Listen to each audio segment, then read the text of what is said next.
Soyez bénis, bien-aimés dans le Seigneur, que la grâce de Dieu repose sur vous en abondance, au nom puissant de Jésus. Aujourd'hui, le Seigneur a voulu que nous parlions d'un sujet, un sujet très important. Surtout dans cette génération, les choses vont à une vitesse phénoménale, vertigineuse. Donc, il est important pour nous, justement, de comprendre certaines choses et de les pratiquer. La Bible dit, c'est la révélation de tes paroles qui est claire et elle donne l'intelligence aux saints. Amen. Et Deutéronome 29, verset 29, autant pour moi, la Bible dit, les choses cachées sont à l'Éternel, mais les choses révélées sont à nous et à nos enfants pour que nous les mettions en pratique. Il dit, pour que nous les mettions en pratique. Alors, je vais lire dans le livre de Luc en quelques minutes, Luc chapitre 12, verset 16 à 21. La Bible dit, et il leur dit cette parabole, c'est Jésus qui parle. Les terres d'un homme riche avaient beaucoup rapporté, et il raisonna en lui-même, disant, que ferai-je, car je n'ai pas de place pour serrer ma récolte.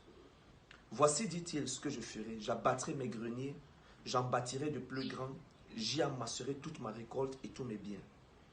Et je dirai à mon âme, tu as beaucoup de biens en réserve. Pour plusieurs années, repose-toi, mange, bois et réjouis-toi.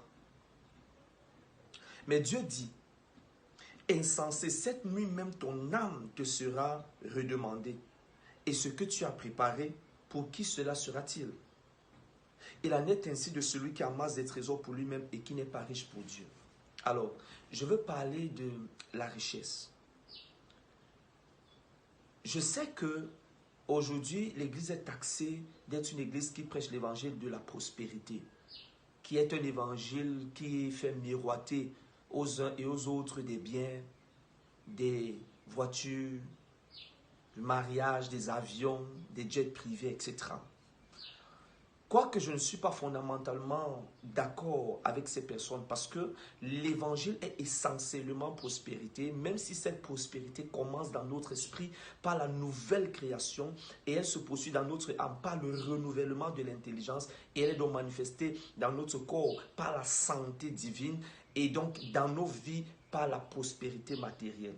Vu sur cet angle, je n'ai aucun problème avec l'évangile de la prospérité, autant pour moi.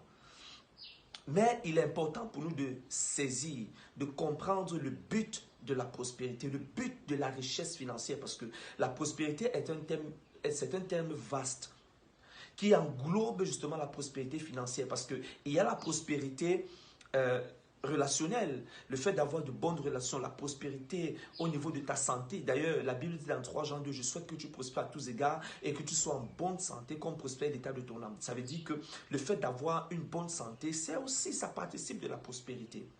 Alors, ce que je veux dire aujourd'hui, c'est un message que le Seigneur a mis dans mon cœur pour vous. La Bible dit que lorsque les enfants d'Israël, sont arrivés dans le désert, la Bible dit qu'ils avaient emporté l'or d'Égypte. Ils avaient pris l'or que les Égyptiens avaient et une fois Moïse est allé sur la montagne et ils sont restés fabriquer le veau d'or.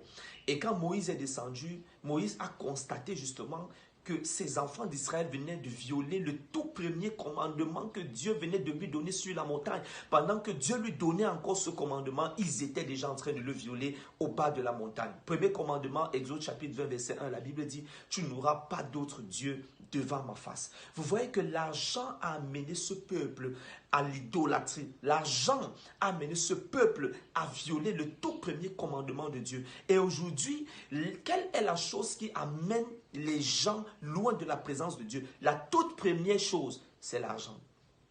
Voilà pourquoi la Bible dit vous ne pouvez servir Dieu et Mammon. La Bible ne dit pas vous ne pouvez servir Dieu et Satan. La Bible ne dit pas vous ne pouvez servir Dieu et Lucifer. La Bible dit vous ne pouvez servir Dieu et Mammon parce que Satan dans sa manifestation la plus extrême, la plus enjôlante, la plus époustouflante, c'est Satan qui se présente comme Mammon, c'est-à-dire celui qui met en toi l'amour de l'argent et qui te donne toutes sortes de raisons d'aimer l'argent.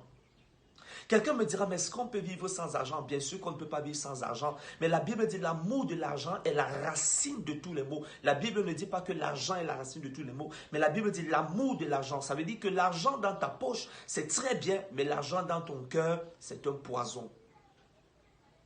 Alors, une chose que nous devons comprendre, parce que la Bible dit dans Luc 12, selon ce que nous avons lu, la Bible évoque un thème, être riche pour Dieu. Ça veut dire que lorsque Dieu t'enrichit, en réalité, le but de la richesse financière, c'est que cette richesse financière participe à un investissement dans des choses qui ont une valeur éternelle. Voilà pourquoi, oh my God, la Bible dit, à quoi ça sert de gagner le monde entier si un homme perd son âme? Comme quoi une âme vaut bien que tout ce qu'un homme peut gagner. Voilà pourquoi si Dieu t'enrichit, c'est pour que cette richesse serve justement à gagner ce que l'argent ne peut pas gagner. Or, l'argent va te donner des moyens, des possibilités de gagner ce que l'argent n'a pas lui-même comme valeur.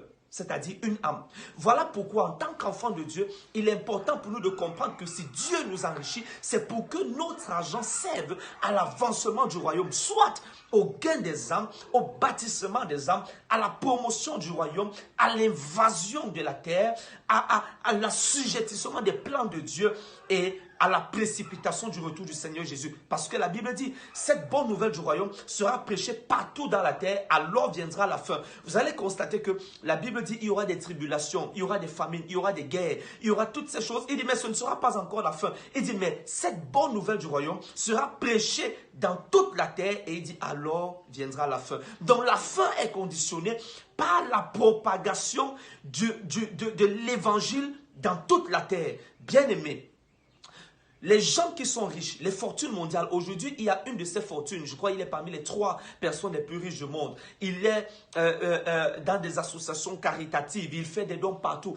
Et aujourd'hui, il est celui qui est en train de promouvoir le vaccin contre la COVID-19, qui est un vaccin, selon certaines personnes, qui contient des éléments qui, justement, attaquent la fécondité, la fertilité des femmes et même des hommes. Ça veut dire que selon l'agenda satanique qui consiste à réduire la population mondiale, ces personnes travaillent aujourd'hui justement.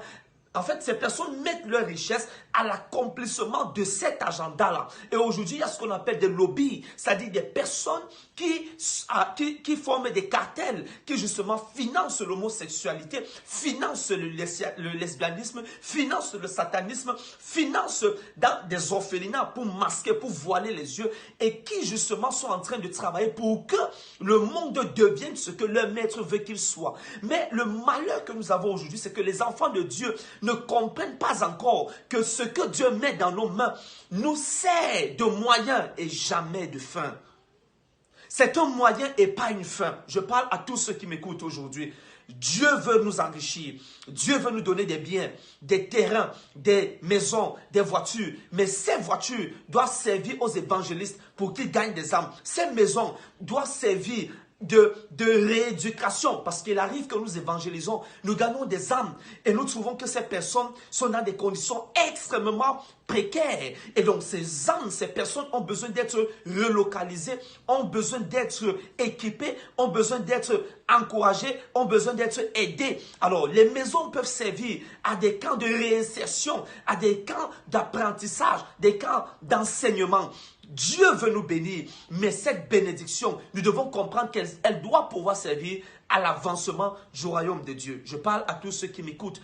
Je prie que Dieu vous donne de comprendre que vous allez mourir et que vous n'allez pas emporter vos richesses, pas vos terrains, pas vos maisons, pas vos biens, pas votre nationalité. Vous n'allez pas emporter votre notoriété. Vous n'allez pas emporter vos bijoux. Vous n'allez pas emporter toutes ces choses. Par contre, vous pouvez emporter vos œuvres. Et quand je parle de vos œuvres, je parle de combien vous avez été justement prolifique dans le royaume de Dieu au travers des richesses que Dieu vous a confiées. Les amis, la Bible parle du jugement du trône blanc. La Bible parle du jugement des couronnes. Ces couronnes sont l'ensemble des œuvres que nous avons pratiquées sur la terre et qui avaient été, n'est-ce pas, qui avaient servi à justement l'avancement du royaume de Dieu. Je parle à quelqu'un qui m'écoute, je parle à mon fils, je parle à ma fille qui m'écoute. Mets tout ce que tu as à l'avancement du royaume, à la fabrication des traités, à l'achat des terrains, à l'achat des voitures, à l'achat des maisons. Pas seulement pour avoir la voiture, pour avoir les maisons, mais dans une optique de gagner les âmes, dans une optique de bâtir les âmes, dans une optique de ce que le royaume de Dieu doit avancer. Je vous interpelle depuis la France, depuis la Suisse, depuis la Belgique, depuis la Côte d'Ivoire, depuis l'Afrique, depuis partout dans le monde entier, que ce message vous parvienne et que le Seigneur touche vos cœurs afin que vous réalisiez que peu importe ce qu'un homme possède, chaque personne n'est qu'une âme. Tout ce que le diable peut vous montrer, c'est ce qu'il avait montré à Jésus. Si tu te prosternes devant moi, je vais te donner les richesses, les biens de la terre. Écoutez, peuple de Dieu, que les choses matérielles et financières ne soient pas un piège. La chose que tu ne peux pas donner à Dieu, c'est ça le piège que le diable va utiliser pour t'affaiblir. Ce que tu ne peux pas déposer entre les mains de Dieu, c'est la chose que le diable contrôle dans ta vie.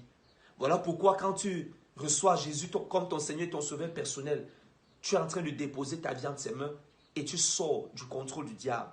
Ce que tu ne peux pas offrir à Dieu, c'est ce que le diable est en train d'utiliser pour influencer ta vie. Que le Seigneur te bénisse, que sa main soit sur toi.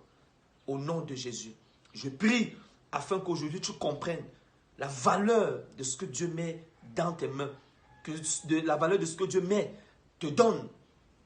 Je prie que tu comprennes que c'est pour l'avancement du royaume, l'avancement de son œuvre. Que le Seigneur vous bénisse, que sa main soit sur vous. Au nom de Jésus, Amen.